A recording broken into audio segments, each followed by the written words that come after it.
और इस वक्त की बड़ी खबर सामने आ रही है। नेशनल कॉन्फ्रेंस के चारों उम्मीदवारों ने दाखिल कर दिया है नामांकन। चौधरी रमजान, सज्जाद अहमद किचलू और शमी ओबरॉय ने नॉमिनेशन फाइल कर दिया है। चौथे उम्मीदवार इमरान नबी डार ने भी नामांकन कर दिया है। चौथे उम्मीदवार का नामांकन का ये आखिरी दिन था जिस दिन ऐलान हुआ है। तो बड़ी खबर सामने आ रही है। नेशनल कॉन्फ्रेंस की ओर से 4 के 4 उम्मीदवार राज्यसभा चुनाव के लिए चारों कैंडिडेट्स का नाम अनाउंस कर दिया गया है और चारों ही कैंडिडेट्स ने आज अपना नामांकन भी दाखिल कर दिया है।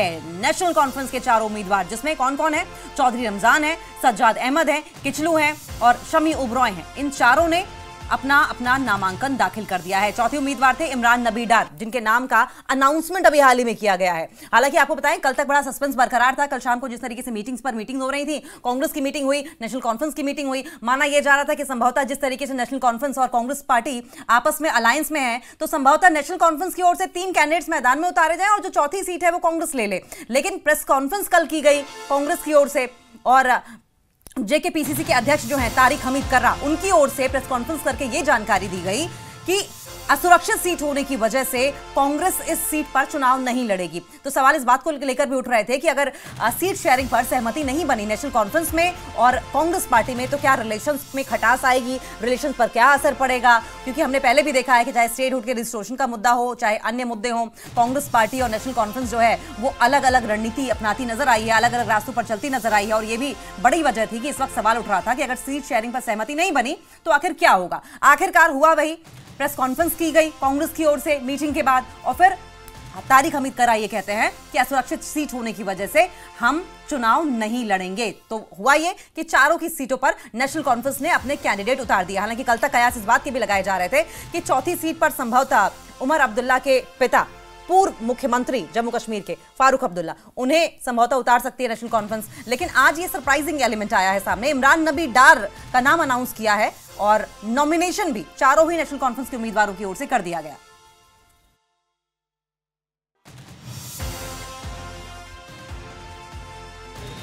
मैं खुश हूं। पार्टी लीडरशिप का मैं बहुत बहुत शुक्रिया करता हूं कि उन्होंने मुझे ये मौका दिया कि मैं पूरे जम्मू कश्मीर की खिदमत कर सकूं, पार्टी को रिप्रेजेंट कर सकूं, लोगों को रिप्रेजेंट कर सकूं दिल्ली के अंदर। और मैं चाहता हूं कि हमारी सारी सीटें कामयाब हों और इंशाल्लाह हम स्टेट के लिए बहुत काम कर सकें। 24 तारीख को देखेंगे, वोट्स पड़ेंगे और कामयाबी कश्मीरियों की होगी। हम चारों सीटें निकाल कर दिखाएंगे आपको। पार्टी की तरफ से हमारे जो 3 अभी तक हमारे मुंतखब पार्लियामेंट मेंबर राज्यसभा के लिए थे, उनमें से चौधरी मोहम्मद रमजान साहब, सज्जाद अहमद किचलू साहब और हमारे शमी ओबरॉय साहब, उन लोगों ने अपने नॉमिनेशन भरे। अफसोस है कि कांग्रेस ने नहीं माना, लेकिन हम आपकी वसादत से मैं हर एक सेक्युलर फोर्सेस को और सेक्युलर एमएलएज को ये अपील करता हूं कि जो भी हमारा चौथा कैंडिडेट होगा उसको कामयाब होगा। सभी सेक्युलर फोर्सेस जो हैं, जितने भी सेक्युलर एमएलएज हैं, उन सबको एक साथ रखें। हमारे साथ शबीर कुल्ले साहब भी है, ये भी इंडिपेंडेंट है, इनका भी हमारे को सपोर्ट है। हम कोशिश करेंगे कि चारों के चारों सीटें हम अच्छे से जम्मू कश्मीर के जीते और जम्मू कश्मीर की जो तर्जुमानी है वो ये चारों लोग असेंबली में या अपने पार्लियामेंट में, राज्यसभा में करें। हमारे 3 उम्मीदवारों ने आज पर दाखिल किए, जो हमारे पेपर्स थे वो दाखिल किए। तो इंशाल्लाह हम पूरी उम्मीद है कि जहां तक देखिए हमारी सरकार जम्मू कश्मीर नेशनल कॉन्फ्रेंस की है, जो हमारे जो नंबर्स हैं वो जम्मू कश्मीर नेशनल कॉन्फ्रेंस के साथ है, जो आवाम है वो नेशनल कॉन्फ्रेंस के साथ है, जाहिर सी बात है कामयाबी हमारी होगी। तो चौथी सीट पे तसब्बुर बरकरार है, कहा जा रहा है कि इमरान नबी डार को जी हाँ, वो भी ज़ेर गौर होगा। तो लेकिन बात यही, मामला साफ हो जाएगा एक आध दिन में। देखिए, अगर कांग्रेस सच में चाहता है कि कांग्रेस चाहती है कि सच में बीजेपी दूर रहे, क्योंकि जो भी उनका है ज़ाहिरन उनका मौक़िफ़ है, तो मुझे लगता है वो जो नेशनल कॉन्फ्रेंस का फैसला होगा उसी के साथ चलेंगे। तो कांग्रेस के साथ खलीस जो है पैदा हो गई है, तो मुझे वही मैं कहता हूँ कि ये हमें उम्मीद है वो मामला फहमी से काम लेंगे, और ये आज का जो चैलेंज, उस चैलेंज को सामने रखेंगे। देखिए, सारे मुल्क में हम चाहते हैं कुछ फोर्सेस को जो फिस्पेरियस हैं, जो विभाजन के फोर्सेस हैं, उनको दूर रखा जाए। और एक और ब्रेकिंग न्यूज सामने आ रही है। बीजेपी पर सीएम उमर अब्दुल्ला ने हमला किया है और कहा है कि बीजेपी सिर्फ 1 सीट पर जीतेगी चुनाव। 3 सीटों पर नेशनल कॉन्फ्रेंस की जीत का दावा किया जा रहा है। तो बड़ी खबर सामने आ रही है। बीजेपी पर मुख्यमंत्री उमर अब्दुल्ला की ओर से ये बड़ा हमला किया गया और बड़ा हमला करते हुए ये कहा गया है कि बीजेपी सिर्फ और सिर्फ 1 सीट पर चुनाव जीतेगी। बाकी 3 की 3 सीटें हैं, उन पर नेशनल कॉन्फ्रेंस अपनी जीत का परचम लहराने वाली है। और ये दावा खुद मुख्यमंत्री उमर अब्दुल्ला की ओर से किया जा रहा है। हालांकि इस तरह के दावे जो हैं वो बीजेपी की ओर से भी किए गए हैं। लेकिन अगर हम राज्यसभा चुनाव की बात करें तो काफी हद तक विधानसभा में जो मेंबर्स हैं, सदस्य हैं, उन पर इनकी संख्या निर्भर करती है। और ऐसे में जाहिर है, अगर आंकड़ों की बाजीगरी की बात करें तो नेशनल कॉन्फ्रेंस की स्थिति मजबूत नजर आ रही है। लेकिन ऐसे में पीडीपी का रोल क्या रहेगा, इंडिपेंडेंट कैंडिडेट्स का रोल क्या रहेगा, क्या हॉर्स ट्रेडिंग होती है या नहीं होती है, तमाम फैक्टर्स ऐसे हैं जो कि जीत में एक अहम रोल अदा करेंगे। BJP cannot win 3 Rajya Sabha seats without doing horse trading. BJP cannot even win 1 seat without horse trading. They need 30 to win the 4th seat. They have 28. There is not a single MLA other than the 28 who are with the BJP that has shown any support for the BJP up until now in the last 1 year. Which means if they are claiming they are going to win 3 seats, it is money power, muscle power and the power of the agencies. Let us see. अगर वाकई डरा धमका के या खरीद के वो election जीतना चाहते हैं तो फिर वो साबित कर रहे हैं कि जो लोग बिहार में कह रहे हैं वो सही है. Otherwise today, as numbers go, BJP is not in a position to win even 1 seat. That's why I said in the beginning, this Rajya Sabha election will show us who the friends of the BJP are and who the opponents of the BJP. Anyone who abstains is a friend of the BJP, and obviously anyone who votes for the BJP is a friend of the BJP. Because in 3 out of the 4 elections, there are candidates against the BJP. Now let's see what people do. और ये बहुत बड़ी बात है, बहुत बड़ा हमला है जो कि मुख्यमंत्री उमर अब्दुल्ला की ओर से बीजेपी पर किया गया है। साथ साथ उन्होंने हॉर्स ट्रेडिंग के भी आरोप लगाए हैं कि बीजेपी ऐसा करती है। हालांकि इन दावों में कितनी सच्चाई है ये तो बात की बात है। लेकिन अब क्योंकि ये बयान मुख्यमंत्री की ओर से दे दिया गया, इस पर सियासी घमासान छिड़ा हुआ है और इस पर हम बात करेंगे। हमारे सहयोगी सरोज कफील श्रीनगर से हमारे साथ लाइव जुड़ रहे हैं और साथ साथ हमारे 2 गेस्ट भी हमारे साथ होंगे। डॉक्टर अभिजीत जसरोटिया बीजेपी से स्पोक्स पर्सन है, बहुत बहुत स्वागत है सर आपका। आकाश वर्मा नेशनल कॉन्फ्रेंस स्पोक्स पर्सन, आपका भी बहुत बहुत स्वागत है। हम सीधा रुख कर लेंगे हमारे सहयोगी सरोज का। सबसे पहले सरोज, 4 की 4 सीटों पर नेशनल कॉन्फ्रेंस ने अपने उम्मीदवार उतार दिए हैं। ऐसी उम्मीद थी कि संभवतः 1 सीट कांग्रेस ले सकती है, लेकिन कांग्रेस ने कल प्रेस कॉन्फ्रेंस करके मना कर दिया। क्या इमरान नबी डार का नाम आना सरप्राइजिंग एलिमेंट था? बिल्कुल बिल्कुल, क्योंकि यही उम्मीद थी कि कांग्रेस को जो 4थी सीट दी जा रही है उस पर सामने कई सारे नाम आ रहे थे, जिसमें रमन भल्ला एक बहुत बड़े लीडर है कांग्रेस के, उनका नाम आ रहा था। लेकिन कल रात को जब जेकेपीसीसी के अध्यक्ष तारिक हमीद कर्रा ने प्रेस कॉन्फ्रेंस की, उन्होंने उसमें क्लियरली कहा कि हमारी जो डिमांड थी अलायंस में नेशनल कॉन्फ्रेंस के साथ, हमने कहा था सीट नंबर 1 या सीट नंबर 2 हमें दी जाए, लेकिन उन्होंने सीट नंबर 4 ऑफर किया, जो हमें कहीं ना कहीं सेफ सीट नहीं लगी, इसलिए हम अपना कैंडिडेट नहीं उतार रहे हैं।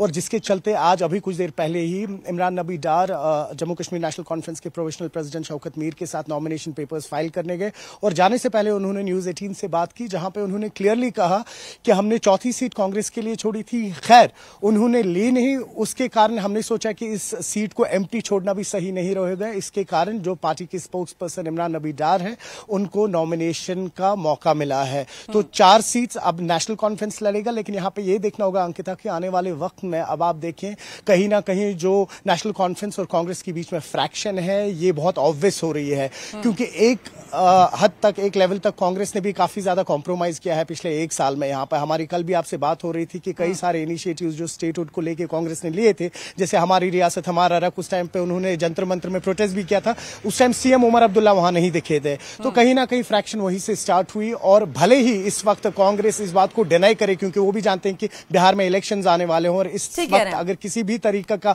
डेंट जम्मू कश्मीर में नेशनल कॉन्फ्रेंस के अलायंस में हुआ तो उसका जो नतीजा है, इफेक्ट है, वो सीधा बिहार में दिखेगा। और वही सीएम उमर अब्दुल्ला का भी ये भी बयान आता है कि 28 वोट है सिर्फ भाजपा के पास और 30 चाहिए जीतने के लिए। तो कहीं ना कहीं या तो अगर कोई पॉलिटिकल पार्टी वोट से एब्सटेन करती है, यानी कि वोट नहीं डालती है, या जो भी बीजेपी को वोट डालता है उसमें बिल्कुल क्लियर हो जाएगा कि वो भाजपा के दोस्त है। लेकिन अगर आंकड़ों की बात करें तो 4 सीट्स हमारे नाम है यहां पर, और जिसके चलते हुए आपने देखा नेशनल कॉन्फ्रेंस की 4 सीट्स और भाजपा के 3 कैंडिडेट्स जो है उन्होंने अपने पेपर फाइल कर लिए हैं। सवाल तो इंटरेस्टिंग मुकाबला होगा कांग्रेस को क्यों बार बार फॉर ग्रांटेड लिया जा रहा है? इस तरह का आरोप लगातार विपक्षी पार्टियां लगा रही हैं और इसका जवाब हम आकाश वर्मा, नेशनल कॉन्फ्रेंस के स्पोक्स पर्सन हैं। आकाश जी, आप बताएं कि क्या वजह रही कि अब की बार भी जो मन माफिक सीट थी आपकी एलाई कांग्रेस को नहीं मिल पाई, बाकायदा प्रेस कॉन्फ्रेंस करके डिसअपॉइंटमेंट जताना पड़ा तारिक हमीद कर्रा को? शुक्रिया अंकिता जी। देखिए, जैसा आप कह रहे हैं कि कांग्रेस को फोर्थ जो हमने सीट दी थी, बड़ी क्लियर सी बात है कि नेशनल कॉन्फ्रेंस ने पहले ही कांग्रेस की जो हाई कमांड है उनसे ये बात की थी कि हम आपको डेफिनेटली एक सीट देंगे, क्योंकि आप देखते हैं कि मेजॉरिटी जो है वो नेशनल कॉन्फ्रेंस के पास है। और अगर मैं अलायंस पार्टनर की बात करूं तो नेशनल कॉन्फ्रेंस ने ऑलरेडी कांग्रेस को पहले भी बहुत मौका दिया। मैं इनफैक्ट अगर बात करूं जो हमारे रिसेंट 2024 में असेंबली के इलेक्शंस हुए, उसमें भी out of the 43 seats from the Jammu division, NC has contested only on 11 seats. तो हम ऑलरेडी बहुत ज्यादा सेक्रीफाइस कर चुके थे। और क्योंकि आज ये सूरत हालात जम्मू कश्मीर के ये हैं कि जो लोग हैं वो नेशनल आकाश, आप कॉन्फ्रेंस ये पे कह रहे यकीन हैं करते हैं। कि हमने कांग्रेस को बहुत मौके दिए लेकिन कांग्रेस बार बार डिसअपॉइंट कर रही है, ऐसा है क्या? नहीं, ऐसा कुछ नहीं है। मैंने ये कहा कि हम ऑलरेडी अपनी जो सीट्स थी उस पर कॉम्प्रोमाइज कर चुके थे असेंबली इलेक्शंस में, हाँ। और हमने मौका भी दिया। बट ये है कि लोगों का जो हित है, लोग जो जुड़े हैं वो नेशनल कॉन्फ्रेंस के साथ जुड़े हैं। और मुझे लगता है कि नेशनल कॉन्फ्रेंस ही एक सिंगल लार्जेस्ट पार्टी है जो जम्मू कश्मीर के लोगों की एस्पायरेशंस और जो उनकी उम्मीदें हैं उस पर खरा उतर सकती है और उनको रिप्रेजेंट भी कर सकती है। यानी कि आपको लग रहा है नेशनल कॉन्फ्रेंस ने को शायद ये लग रहा है कि कांग्रेस शायद इतनी कैपेबल नहीं है? Ability, it's about the representation. What I'm saying is कि नेशनल कॉन्फ्रेंस के पास मेजॉरिटी है, और क्योंकि विद इन द पार्टी भी बहुत सारी डिफिकल्टीज होती हैं और बड़े सारे ऐसे इलाके हैं जिनको रिप्रेजेंटेशन मिलना बहुत जरूरी थी। अगर मैं चिनाब वैली की बात करूं तो पिछले इलेक्शंस में पीर पंजाल को रिप्रेजेंटेशन मिल गया था, लेकिन किसी तरह चिनाब वैली को नहीं मिल पाया। तो इस बार ये मौका था कि नेशनल कॉन्फ्रेंस जो है वो चिनाब खित्ते के हक में एक कदावर रिप्रेजेंटेटिव भेजे ताकि उस इलाके की नुमाइंदगी भी आकाश, आप बहुत बेहतर कॉन्फिडेंट तरीके नजर से। आ रहे हैं कि 4 की चारों राज्यसभा सीटें जो हैं वो नेशनल कॉन्फ्रेंस ही जीतेगी, लेकिन बीजेपी भी हमारे साथ जुड़ी हुई है। डॉक्टर अभिजीत जसरोटिया जी, अभी मुख्यमंत्री उमर अब्दुल्ला को आपने सुना, उन्होंने साफ तौर पर कहा कि अगर बीजेपी के हाथ कुछ आएगा तो मैक्सिमम 1 सीट आएगी, बाकी 3 की तीनों सीटें जो है वो नेशनल कॉन्फ्रेंस के खाते में ही जाएगी। बहुत बहुत धन्यवाद आपका। देखें, सबसे पहली बात यह आती है कि आज आपकी चीज देख लीजिए कि अहमद साहब का अपनी पार्टी के लोगों के ऊपर, अपने विधायकों पर ही विश्वास। जब आपको अपनी पार्टी के लोगों पर विश्वास नहीं है तो आपके लोग आप पर क्यों विश्वास करें, मुझे ये भी समझ नहीं आ रहा। दूसरी बात, जैसे आपने डिबेट शुरू की तो मैंने देख लिया इनके जो शायद शम्मी ओबराय जी जो इनके सबसे मुझे लगता है कि जो कैंडिडेट सबसे टॉप 10 के कैंडिडेट जो रहेंगे, उनकी आपने स्टेटमेंट सुनी होगी कि कश्मीरियों की जीत होगी। मैं पूछना चाहता हूँ, केवल कश्मीरियों की जीत होगी, जम्मू वाले को क्या आपने पीछे छोड़ दिया? यानी कि नेशनल कॉन्फ्रेंस ये बता दिया कि जम्मू के साथ, जम्मू के डोगरों के साथ, जम्मू के लोगों का कोई लेना देना नहीं है। आज वो ये जीत जो बता रहे हैं वो नेशनल कॉन्फ्रेंस की जीत नहीं बता रहे, जम्मू कश्मीर की जीत नहीं बता रहे, जबकि कश्मीरियों की जीत बता रहे। कौन सी स्टेटमेंट है, मुझे ये तो बता दीजिए। मैं इसके बारे में पूछना चाहता हूँ। अगर अपने आप को कहते हैं पूरे जम्मू कश्मीर की हम लोग पार्टी हैं, तो आज ये स्टेटमेंट किस तरह की, इस स्टेटमेंट को जरा सोचने की, उसके ऊपर मंथन करने की जरूरत है। और अगर आपको अपने कैडर के ऊपर, अपने पार्टी के लोगों के ऊपर भरोसा नहीं, तो मुझे नहीं लगता कि जो उमर साहब की पार्टी के विधायक हैं वो उन पर भी भरोसा करेंगे। अब किसकी कितनी सीटें आती हैं, कितनी नहीं आती हैं, ये तो आपको पता चल जाएगा जिस दिन चुनाव होता है। जो कोई लोकप्रिय होगा, जिसको लगेगा जो लोगों की बात को रिप्रेजेंट कर सकता है, राज्यसभा में अच्छी तरह से रख सकता है, वो जरूर यहाँ से जीत कर जाएगा। जो नहीं रख पाएगा वो नहीं होगा आगे। लेकिन आज यहाँ पर साफ पता लग जाता है कि नेशनल कॉन्फ्रेंस हमेशा रीजनल पॉलिटिक्स खेलती है, जम्मू को कश्मीर के साथ, कश्मीर को जम्मू के साथ। इनको बढ़ाने में इनको लगता है कि इनकी राजनीति शायद इसी की ओर चलेगी। लेकिन भारतीय जनता पार्टी के लिए जम्मू कश्मीर, कश्मीरी डोगरा दोनों दो आंखों की तरह है। हम अपनी दोनों आंखों से बराबर देखें। ठीक है। आकाश वर्मा जी, ये बताइए, आपको बहुत ही लिमिटेड होने का, सीमित होने का आरोप लगा रहे हैं जसरोटिया जी कि आप रीजनल पॉलिटिक्स खेलते हैं, एक लिमिट के बाद आप देख ही नहीं पाते। ये बड़ा अनफॉर्चुनेट है कि अभिजीत जी ऐसे स्टेटमेंट्स यहाँ दे रहे हैं। देखिए, मैं सिर्फ बातों पे नहीं जाऊंगा, मैं क्योंकि नेशनल कॉन्फ्रेंस जो कहती है वो करती है, बीजेपी की तरह नहीं है। इनकी कहनी करनी और कथनी में बहुत फर्क है। देखिए, नेशनल कॉन्फ्रेंस ने जब 2024 में चुनाव लड़ा, यहाँ सरकार बनी, तो सरकार बनने के इमीडिएटली बाद जब 5 कैबिनेट मिनिस्टर्स अपॉइंट किए गए, उसमें से मैं आप अगर इनको याद दिलवाऊं तो वो 3 कैबिनेट मिनिस्टर्स जम्मू खित्ते से आते हैं। चाहे वो डिप्टी सीएम सुरेंद्र चौधरी साहब हों, उनको कैबिनेट रैंक मिला। अगर मैं जावेद अहमद राणा साहब की बात करूं, वो जम्मू प्रोविंस से आते हैं। अगर मैं सतीश शर्मा जी की बात करूं तो वो जम्मू रीजन से आते हैं। तो ये बड़ा अनफॉर्चुनेट है कि ये ऐसे मिसलीडिंग स्टेटमेंट्स देते हैं। एनीवेज, ये तो फैसला जनता करेगी कि आने वाले टाइम पे ये लोगों का जवाब बिल्कुल ठीक कह रहे हैं, जनता फैसला करेगी। जसरोटिया साहब, आप मिसलीडिंग स्टेटमेंट्स क्यों दे रहे हैं सर? आपकी कथनी करने में फर्क है, आकाश जी कह रहे हैं। देखिए, भारतीय जनता पार्टी एक ऐसी पॉलिटिकल पार्टी है पूरे हिंदुस्तान के, जिनकी कथनी और करने में कभी फर्क नहीं। हम जो कहते हैं वो करता दिखाते हैं।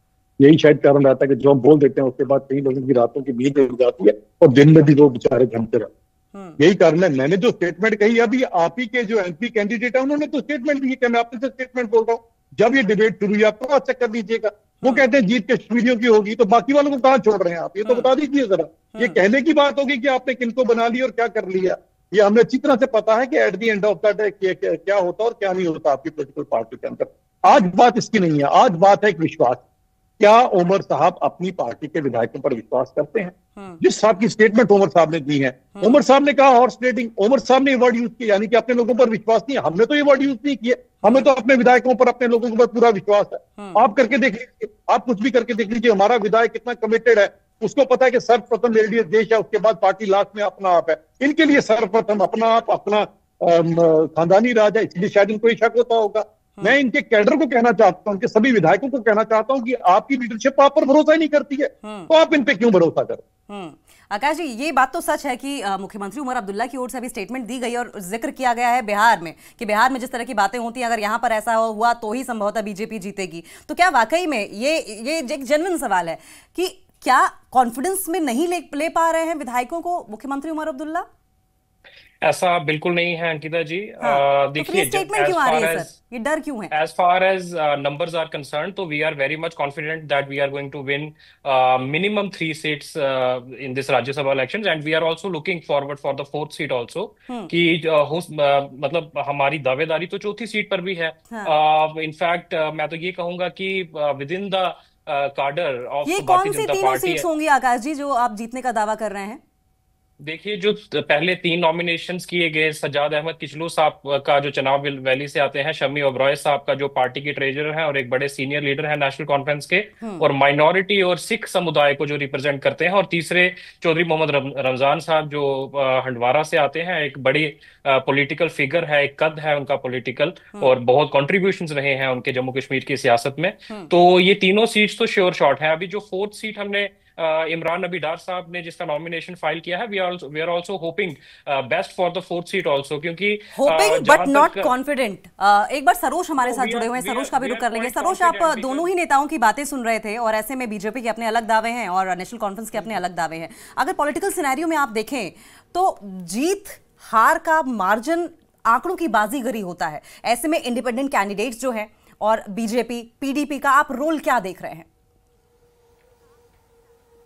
देखिए, अगर हम बात करें और ये हमारे दोनों जो मित्र इस वक्त जुड़े हुए हैं उनसे भी कहना चाहेंगे कि सबसे पहले तो ये कि अगर आप देखें बीजेपी ने अगर 1 से 2 सीट निकाल ली तो ये हमारा जो नेशनल कॉन्फ्रेंस के प्रवक्ता है उनके लिए है कि अगर उन्हें 1 से 2 सीट निकाली तो क्या हम ये समझेंगे कि क्रॉस वोटिंग हुई इंडिपेंडेंट्स को छोड़ के, या बाकी जो एक आध लोग हैं यहाँ पर जैसे सज्जाद लोन हुए या इंजीनियर रशीद के भाई हैं शेख खुर्शीद, उनको छोड़ के अगर क्रॉस वोटिंग होती है तो क्या नेशनल कॉन्फ्रेंस की तरफ से भी अगर 2 सीटें भाजपा निकालता है, दैट मींस नेशनल कॉन्फ्रेंस की तरफ से क्रॉस वोटिंग हुई है? अगर वैसा कुछ रिजल्ट सामने आता है तो चलिए, जिस तरह से आप कह रहे हैं कि 4 सीट से हम लोग कॉन्फिडेंट है नेशनल कॉन्फ्रेंस ही जीतेगा, 4थी सीट को लेके आज लास्ट में नॉमिनेट किया गया और ये नेशनल कॉन्फ्रेंस भी जानता है कि सेफ सीट नहीं है ये, जैसे कि कांग्रेस ने भी कहा है। सबसे पहला ये कि क्या नेशनल कॉन्फ्रेंस और कांग्रेस जो है वो अब आगे आने वाले जो 4 साल है सीएम उमर अब्दुल्ला की हुकूमत के, किस तरह से वहां पर अपनी स्पेस ढूंढेंगे? मैं कांग्रेस कांग्रेस की बात कर रहा हूं। और दूसरा ये कि अगरचे बीजेपी 2 सीट्स निकालता है तो क्या हम ये माने कि नेशनल कॉन्फ्रेंस के विद इन जो एमएलएज थे उन्होंने क्रॉस वोटिंग किया, बस ये समझना चाह रहा हूं। और साथ ही साथ जैसा आपने अभी पीडीपी का रोल कहा है, देखिए 3 वोट पीडीपी के भी रहेंगे, 3 एमएलए उनके हैं। अगर कहीं ना कहीं क्रॉस वोटिंग होती है तो ये बहुत जाहिर है कि कहीं ना कहीं पीडीपी जो है वो फिर नेशनल कॉन्फ्रेंस के लिए वोट नहीं कर रहा है। वहीं पर जिस तरह से मैंने आपसे कहा सजाद लोन भी है, शेख खुर्शीद भी है, उनका वोट भी काफी ज्यादा मायने रखता है। हालांकि शबीर कुल्ले भी एक इंडिपेंडेंट है, लेकिन नेशनल कॉन्फ्रेंस ने अभी तक उन्हें छोड़ा नहीं। आज भी जब नामांकन भरा गया है यहाँ पर इन तमाम सीनियर लीडर्स की तरफ से, शबीर कुल्ले उनके साथ में थे। तो अगरचे 2 सीट्स भाजपा की आती हैं तो क्या हम ये समझे कि नेशनल कॉन्फ्रेंस में जो अंदर एमएलए हैं उन्होंने क्रॉस वोटिंग की है। हालांकि स्टेक जो है वो पीडीपी का भी बहुत इंपॉर्टेंट है राज्यसभा में, बल्कि उन्होंने 3 ही सीटें जीती हैं, लेकिन डिपेंड करता है कि उनके वो 3 वोट किसको जाएंगे। हम सजाद लोन को इग्नोर नहीं कर सकते, हम शेख खुर्शीद को इग्नोर नहीं कर सकते हैं। तो ये कहीं ना कहीं जब रिजल्ट आएगा उसमें एक क्लैरिटी होगी। जैसे खुद नेशनल कॉन्फ्रेंस परसों कह रहा था कि अगर 2 सीट्स हमें आती है और 2 सीट्स भाजपा को मिल जाती है तो बहुत क्लियर होगा कि क्रॉस वोटिंग हुई। अब वो क्रॉस वोटिंग कौन करेगा वो आने वाले वक्त में ही पता लगेगा।